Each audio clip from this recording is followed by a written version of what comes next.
welcome to my YouTube video. In this video, I'm going to demonstrate how to create lifted increases sequentially. In other words, for example, a left lifted increase followed by a second left lifted increase, or a right lifted increase followed by another right lifted increase. I use these increases sequentially to create a fabric coming up from behind the stitches that will be on the right side of the work. In this particular sample, I'm going to be using it as a cable flare compensation or stitch equivalency compensation for cables. So the first thing I'm going to do is get to the place where I want to use them. And in this particular instance, I want to create a fabric that's coming from behind. Whoops. That's what happens when you let go of your knitting needle when you're talking. I want to create a fabric that's coming up from behind these two stitches, and I want that fabric to lean to the left. So I'm going to use left lifted sequential increases. Let's take a close-up look. Now normally when you would make a left lifted increase, you would work the stitch above the increase first. The increase is going to be made in this left leg of the stitch below the left needle. But in order to get to that, we need to work the stitch first. So if we watch this leg, when we work the stitch, that leg is now down here. Can you see that? It's not here. That's the stitch we worked into. So it's in the second stitch down from the needle. So normally we would lift this. That's why it's called a lifted increase. And we would knit into the back, correct? That's how you make a left lifted increase. Essentially what we're doing is we're working into the back of the stitch. So you can lift this stitch by lifting up the left leg from grabbing it on the side, or you can actually put your left needle in the back in the purl bump and lift it to the side and knit through the purl bump. That's what we're going to do. And we're going to do that 2 in a row. So we want to make one in this leg, a left lifted increase and a left lifted increase here. So that means we're going to use the purl bump behind this stitch and the purl bump behind this stitch after we've worked the stitches, because they need to be on the left side. In order to make them on the left side, we have to work those 2 stitches so that we can get to the left legs. So now we're going to be working into this left leg here and this left leg here. So I'm going to flip my work this way, and I'm going to look at those 2 purl bumps. And I'm going to use those 2 purl bumps that we just pointed out. I'm going to go into this one first and this one second, because I want this one to be knitted first. So this one will be on the left needle here, then this one will be on the left needle here in position number 1. So I'm just going to go underneath that purl bump and underneath this purl bump. So now I have both those purl bumps.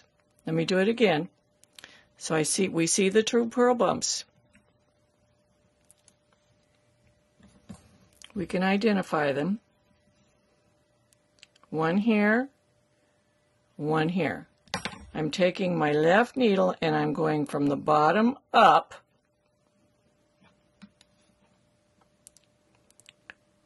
through the purl bump, bottom up, and the bottom up of the next purl bump. So I have them both on my left needle. Bring the yarn to the back, and whether you're a thrower or cottonelle, doesn't matter, just hold this working yarn wherever you want. You're going to knit these 2 stitches one at a time. So what we have done is we've worked 2 left lifted increases sequentially. This is the 2 first stitches, and you can see how this fabric is now leaning to the right, and this is coming from behind. Let's do it again, and then we'll do the sequential right lifted increases. So we're going to work the 2 stitches first because we have to get over to the left. And you can do this 2 stitches, 3 stitches, however many you want. Sometimes if you do a lot, you need to use a crochet hook to pick up those purl bumps. So here's one purl bump. We can see it from the front. I'm going to come up under that one. And here's the second purl bump. We can see it from the front. I'm going to come up under that one. So I just flip my work. I come up under. I'm trying to make this so you can see it clearly. Under the first purl bump. And then under the second purl bump. Bring the yarn to the back and knit them through the back loop. If you knit them through the front loop, it's going to twist the stitch. We don't want a twisted stitch, we want it open, so we're going to knit to the back. And on this particular design, what I'm making in the center here is this staghorn stitch. So I knitted these two, and I did the double lifted increase, the 2 stitch lifted increase sequential here. This one, I want this to lean to the left. So I'm going to do right lifted increases sequentially first and then knit the stitches that are from the front. So here's the right leg of this stitch and the right leg of this stitch. Those are the 2 stitches that we are going to work through first. So I'm going to just work through the front of this one. I'm catching the purl bump. Do you see how I'm catching the purl bump? By going through the right leg, you can also see that it's catching the purl bump. Do you see that? So I'm going to knit through that purl bump. I'm going to the second one. I'm just catching the purl bump. Don't split the yarn like I just did. Catch the purl bump.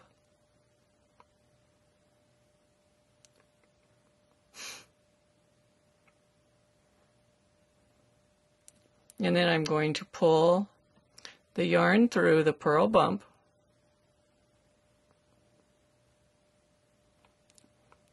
So I'm catching the right leg or the purl bump. It's the same thing. You're just going from the right, catching that purl bump. From front to back or down, knit it. Go to the second purl bump and catch it. Knit it. Whether you're continental or thrower, it doesn't matter. Pull the stitch up through it. The 2 stitches that we knit below are still on the left needle, so now we're going to knit those. So now we can see that what we have are the front 2 stitches are pointing to the left. And that's exactly what we want. And these 2 stitches are actually coming up from the purl bumps from behind. We're going to do this maneuver one more time, and then I'll work back so you can see what it looks like after a wrong side row. So we knit into the purl bump behind the stitch on the left needle, knit into the next purl bump,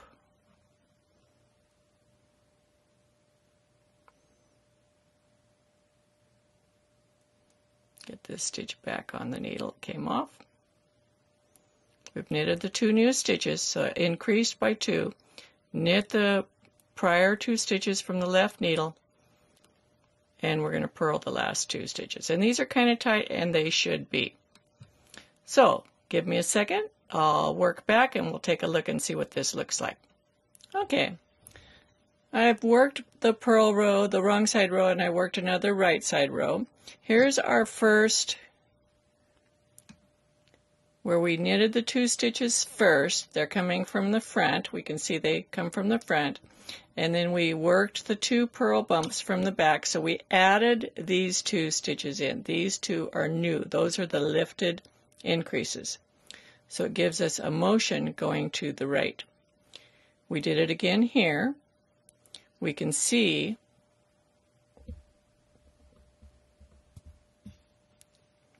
that these 2 stitches are moving to the right, and these 2 are coming from behind. Then we worked over here and did one to the left, so we did, these are right lifted increases because we wanted the front 2 stitches to lean to the left. We can see that the front stitches are moving this way, the new stitches are coming from behind. And we did the same thing here. This is what it looks like on a cable panel. So this, we did the sequential left lifted increases here, 2, 2, 2, 2. We did the sequential right lifted increases here, 2, 2, 2, 2. And you can see how it makes the cables look like they just evolve right out of that cast on edge. It also compensates for cable flare or cable stockinette stitch equivalency. This is in association with a tutorial that I have that's available. You can find the link to it down below in the description of this video. There's a little down caret that you can, and you'll see the description. There's a link to the pattern that you can purchase the tutorial and a description. If you enjoy my videos, be sure to give me a thumbs up and share them with your friends. You can leave a comment. I'll be sure to answer you. And subscribe to my YouTube channel if you haven't done so already. Once you do subscribe, be sure to hit the little bell shaped. If it doesn't have vibration marks on either side, that means you won't get notifications.